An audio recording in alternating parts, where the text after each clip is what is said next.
এসো। দিবাকর, ভাস্কর, মা, বাবা। মনে করলাম না।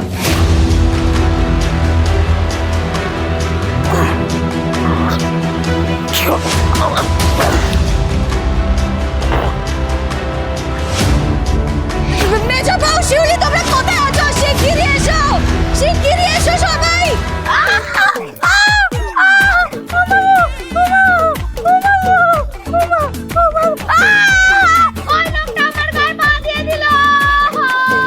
এটা আমার পা, আমার পা, আমার দিবাকর। দিবাকর, ভাস্কর, বাইরে ওটা কিসের চিৎকার গো? বড় বৌদি এরকম চিৎকার করছে কেন গো? দেখি দেখি দেখি। এই দেখি না। তুমি দরজা খুলো না, তুমি দরজা খুলো না। কেন? কেন মানে দেখি? আরে বৌমনির সাথে কি সাংঘাতিক কাণ্ড করেছে দেখতে হবে না? বৌমনি আগে না, বউ আগে। বউ। শোনো, হ্যাঁ। বৌমনির মতো মেয়ে যদি ভয় পেয়ে থাকে, মানে বুঝতে পারছো কোনো সাংঘাতিক কিছু একটা ঘটেছে। তুমি যেও না। কিন্তু দেখতে হবে তো। দেখতে হবে? হ্যাঁ, দেখতে হবে না? আচ্ছা, দেখি, হ্যাঁ? আচ্ছা, দেখি। যাও। মাগো।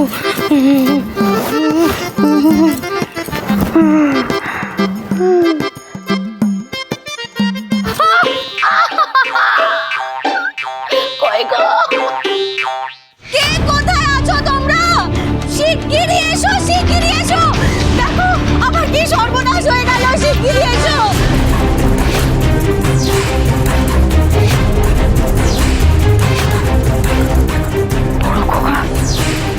বড় খোকা কোথায় গেল?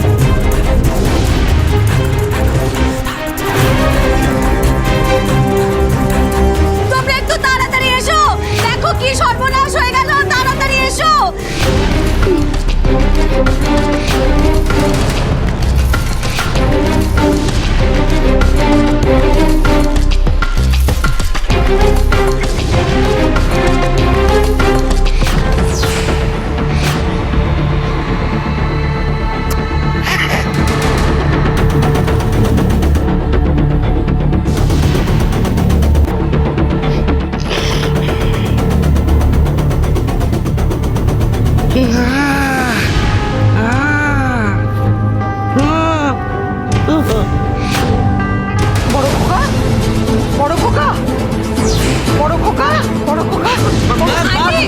কি করছো তুমি মা?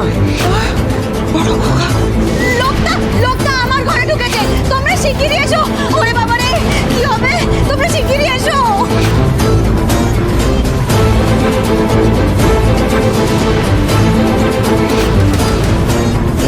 বৌমনি ঘরে ঢুকেছে? এত বড় সাহস!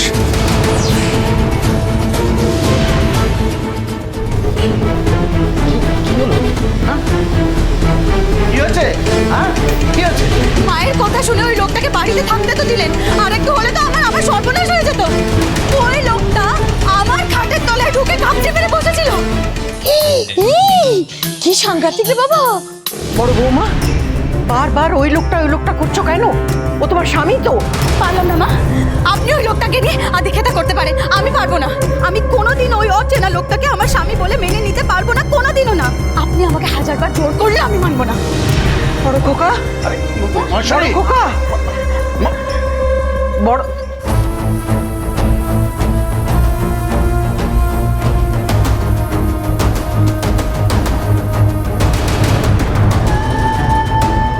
হ্যাঁ রে বড় খোকা, তুই আমার ঘর থেকে চলে এলি কেন রে? তুই কি নিজের ঘরটা চিনতে পারলি? পিকু দাদু ভাই তোমার এখানে থাকা দরকার নেই। সেজ বৌমা, তুমি একটু পিকু দাদু ভাইকে নিয়ে যাও তো। চ পিকু, চ। যাও বাবা, যাও। বড় খোকা,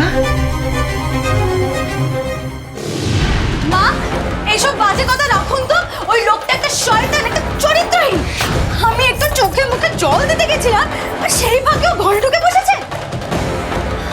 মেজে বৌদি, মেজদা, না, তোরা আজকে আমাকে আটকাবি না। ওই লোকটাকে আজকে মারবই মার। না, ওর বচ্চা দিয়ে আজকে বার করছি। এরকম ঘুষাই খেলতা। চল তো, চল চল। ভাস্কর, ভাস্কর,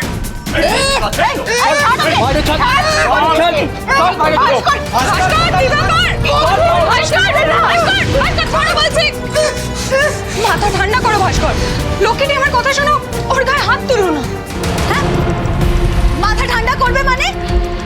গো, কি কাণ্ডটাই না হতো বাবা রে। হ্যাঁ, তুমি ভাগ্যিস দেখে ফেলেছিলে, না হলে তো দেখতে মাঝরাতে ঘুমের ঘরে তোমার পাশে শুয়ে আছে গো। বাবা, এরপরেও কি আপনি ওই লোকটাকে এই বাড়িতে থাকতে দেবেন?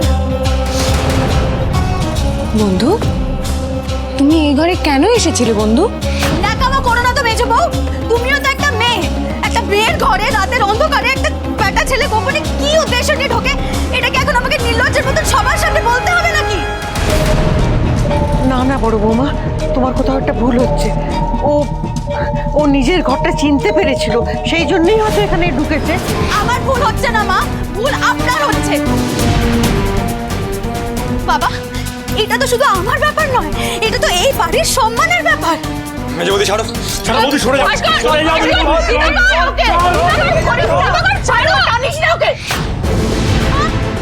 আমার হাত, আমার হাত দেখুন, আমার হাতটা চুরি করে গলায় করে বসে আছে।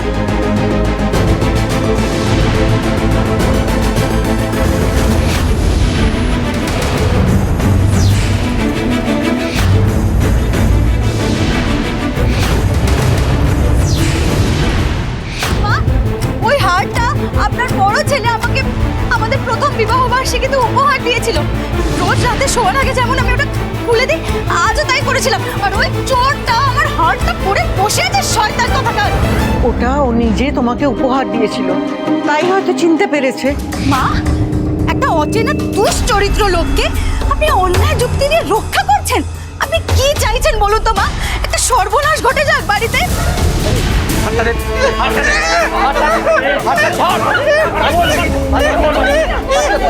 মারতে তো আমাকে বন্ধু, মারতে মারতে মারতে হারিয়ে নেবে বলছে। বন্ধু, শান্ত হও, আমার কথা শোনো। তুমি তো আমার ভালো বন্ধু, তাই না? তুমি তো আমার ভালো বন্ধু। ভালো বন্ধু তো। হ্যাঁ, এটা তো অন্য লোকের জিনিস। অন্য লোকের জিনিসে তো কখনো হাত দিতে নেই। এই হাতটা আমাকে দিয়ে দাও।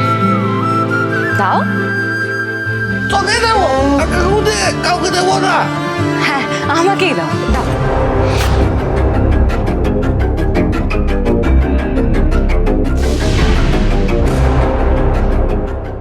বৌমনি, উনি তো হারটা ফিরিয়ে দিয়েছেন, আর যাই হোক উনি নিশ্চয়ই চোর নন। মেজদাও ধরা পড়ে গেছে। ওর আর কোনো উপায় নেই বলে হাতটা ফেরত দিল। আমরা না দেখলে কিন্তু চুরি করে পালাতো। মামি, মামি, এ কিছুতেই আমাদের বর্দা হতে পারে না, কিছুতেই না। আরে দিবাকর, মা আমাকে একটা পরীক্ষা করতে দেবে? কি পরীক্ষা রে? তুমি দাঁড়াও, আমি এক্ষুনি আসি। আরে মেজদা,